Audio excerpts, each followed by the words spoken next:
Hello friends, स्वागत है आपका हमारे चैनल में। मैं डॉक्टर प्रीति गुप्ता आज एक बार फिर आपके सामने एक नया वीडियो लेकर मौजूद हूँ। और हमारे आज के वीडियो का टॉपिक है सामाजिक प्रक्रियाएं यानी सोशल प्रोसेस। और इसमें हम डिस्कस करेंगे सामाजिक प्रक्रिया का अर्थ, सामाजिक प्रक्रिया की डेफिनेशंस, उसके एसेंशियल एलिमेंट्स और सामाजिक प्रक्रिया के प्रकार। तो चलिए फ्रेंड्स, सबसे पहले शुरुआत करते हैं सामाजिक प्रक्रिया के अर्थ से यानी मीनिंग ऑफ सोशल प्रोसेस। तो फ्रेंड्स, एक व्यक्ति या समूह की दूसरे के साथ जब अंतःक्रिया होती है और वह अंतःक्रिया सहयोग, संघर्ष या किसी कंपटीशन आदि के द्वारा वो किसी भी रूप में जब वो अंतःक्रिया करता है, तो अंतःक्रिया के जो ये विभिन्न स्वरूप हैं, इन्हीं को सामाजिक प्रक्रिया के नाम से पुकारा गया है। क्योंकि जब अंतःक्रिया में निरंतरता पाई जाती है यानी कंटिन्यूटी, जब अंतःक्रिया में कंटिन्यूटी पाई जाती है और साथ ही जब वह किसी निश्चित परिणाम की ओर बढ़ती है, तो ऐसी अंतःक्रिया सामाजिक प्रक्रिया के नाम से जानी जाती है।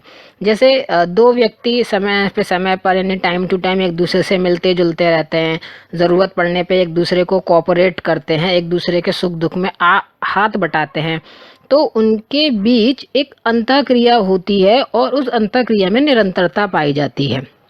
उनमें इससे सहयोग पनपता है, कोऑपरेशन उत्पन्न होता है। तो यही जो प्रक्रिया जो है वो सामाजिक प्रक्रिया है। और अब चर्चा करते हैं सामाजिक प्रक्रिया की परिभाषाओं की। तो फ्रेंड्स, इस संदर्भ में गिलिन ने लिखा है कि सामाजिक प्रक्रियाओं से हमारा तात्पर्य अंतःक्रिया करने के उन तरीकों से है जिन्हें हम यानी जब व्यक्ति और समूह मिलते हैं और संबंधों की व्यवस्था स्थापित करते हैं, या फिर जब परिवर्तन जीवन के प्रचलित तरीकों को अव्यवस्थित कर देता है, यानी हम सामाजिक प्रक्रिया को उस रूप में देख सकते हैं। वहीं बीसन ने कहा है कि अंतःक्रिया के विभिन्न स्वरूपों को ही सामाजिक प्रक्रिया कहते हैं। और मैकाइवर तथा पेज के अनुसार एक प्रक्रिया का अर्थ परिस्थिति में पहले से ही मौजूद शक्तियों की क्रियाशीलता के माध्यम से एक निश्चित तरीके से होने वाले निरंतर परिवर्तन से है। यानी इन सभी परिभाषाओं से हम ये स्पष्ट कर सकते हैं कि सामाजिक प्रक्रिया जो है वो सामाजिक जीवन में हमेशा बनी रहने वाली और साथ ही साथ परस्पर संबंधित घटनाओं का वह एक सीक्वेंस है, वह क्रम है जो एक विशिष्ट परिणाम या परिवर्तन को जन्म देने के लिए भी उत्तरदायी है। और अब बारी आती है सामाजिक प्रक्रिया के आवश्यक तत्वों की, या हम कह सकते हैं कि सामाजिक प्रक्रिया की जो विशेषताएं हैं, तो उनको हम पॉइंट के हिसाब से एक एक करके डिस्क्राइब करेंगे। तो सबसे पहले बात करते हैं घटनाओं का एक क्रम सामाजिक प्रक्रिया की एक आवश्यक विशेषता है, या कहिए एक आवश्यक तत्व भी है। तो किसी एक घटना को चाहे कितनी भी कम या अधिक महत्वपूर्ण वो क्यों ना हो, सामाजिक प्रक्रिया हम नहीं कह सकते। सामाजिक प्रक्रिया के लिए कि ये आवश्यक है कि उसमें डिफरेंट घटनाओं का एक निश्चित क्रम हो, एक आपस में उनमें सीक्वेंस हो।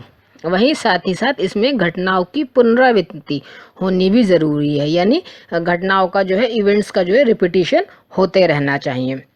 क्योंकि सामाजिक प्रक्रिया के अंतर्गत कुछ घटनाओं का बार बार घटित होना आवश्यक है।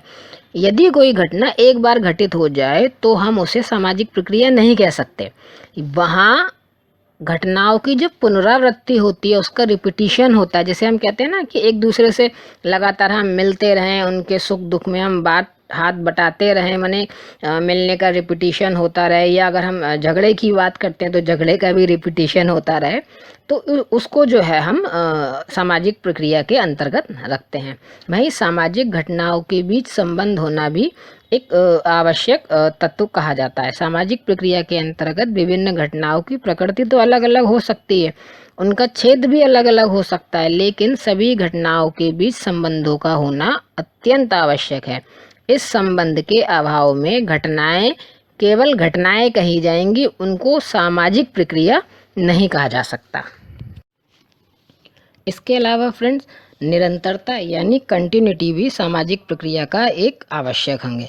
क्योंकि सामाजिक प्रक्रिया के लिए घटनाओं की पुनरावृत्ति या बार बार होना ही काफ़ी नहीं है, इसके लिए घटनाओं में कंटिन्यूटी बनी रहना भी आवश्यक है। जैसे एग्जाम्पल के लिए कह सकते हैं, जैसे सहयोग, कोऑपरेशन एक सोशल प्रोसेस है।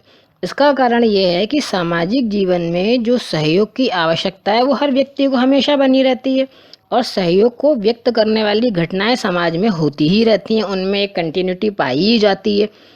हाँ, इतना ज़रूर हो सकता है कि किसी समय सहयोग की मात्रा कम हो, किसी समय अधिक हो, लेकिन वो मात्रा रहती है। यानी इस संदर्भ में, सामाजिक प्रक्रिया के संदर्भ में हमेशा एक कंटिन्यूटी बनी रहती है।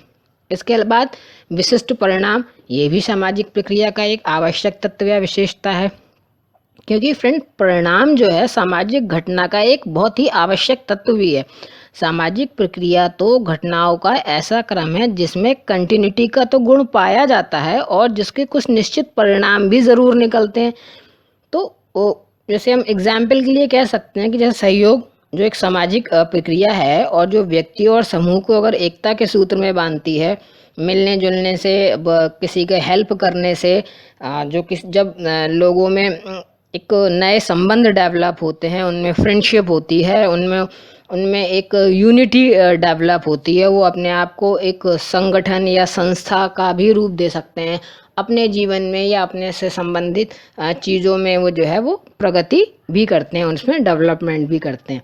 तो इसलिए हम कह सकते हैं कि सामाजिक प्रक्रिया में जो है एक विशिष्ट परिणाम भी निकलना आवश्यक होता है। और फ्रेंड्स, अब बात करते हैं सामाजिक प्रक्रियाओं के प्रकार की या उनके स्वरूप की। तो गिलिन और गिलिन ने सामाजिक प्रक्रिया को 3 भागों में बांटा है, या कहिए 3 प्रकारों का उल्लेख किया है। एक सामान्य सामाजिक प्रक्रिया, दूसरा सहयोगी या सहगामी सामाजिक प्रक्रिया यानी एसोसिएटिव सोशल प्रोसेस, और तीसरा असहयोगी या असहगामी सामाजिक प्रक्रिया यानी डिसएसोसिएटिव सोशल प्रोसेस। और फ्रेंड्स, सामाजिक प्रक्रिया के प्रकारों में जो गिलिन ने 3 प्रकार बताए हैं, लेकिन कई अन्य सारे विद्वानों ने सभी प्रकार की सामाजिक प्रक्रियाओं को मूलतः 2 भागों में बांटा है। एक सहयोगी सामाजिक प्रक्रिया और दूसरा असहयोगी सामाजिक प्रक्रिया। तो सहयोगी सामाजिक प्रक्रिया के अंतर्गत सहयोग, व्यवस्थापन और सात्मीकरण, ये 3 प्रमुख बिंदु या कई प्रकार आते हैं। और असहयोगी सामाजिक प्रक्रिया के अंतर्गत प्रतिस्पर्धा, प्रतिकूलन और संघर्ष, ये 3 प्रकार शामिल हैं। फ्रेंड्स, ये 3 और 3 करके ये जो 6 प्रकार हुए सहयोगी और असहयोगी सामाजिक प्रक्रियाओं के, ये अपने आप में बहुत विस्तार से चर्चा करने का विषय है, और एक ही वीडियो में इन सब को समाहित कर लेना संभव नहीं है, क्योंकि वीडियो बहुत लेंथी हो जाता है और फिर आपको देखने और पढ़ने में भी दिक्कत होती है। तो हमारे आगे के वीडियोस जो हैं इन्हीं 6 प्रकारों पर बनेंगे, और इन चीज़ों को आप डिटेल में जानने के लिए आगे हमारे वीडियो का इंतज़ार कीजिए, उन्हें देखते रहिए। तो फ्रेंड्स, ये मेरा वीडियो देखने के लिए आपका बहुत बहुत धन्यवाद। अगर आपको ये वीडियो पसंद आया हो तो इसे लाइक कीजिए, शेयर कीजिए, चैनल को सब्सक्राइब कीजिए, और इस टॉपिक के अंतर्गत जो अन्य टॉपिक निकल कर आए हैं उन पर मेरे नए वीडियो का इंतज़ार कीजिए।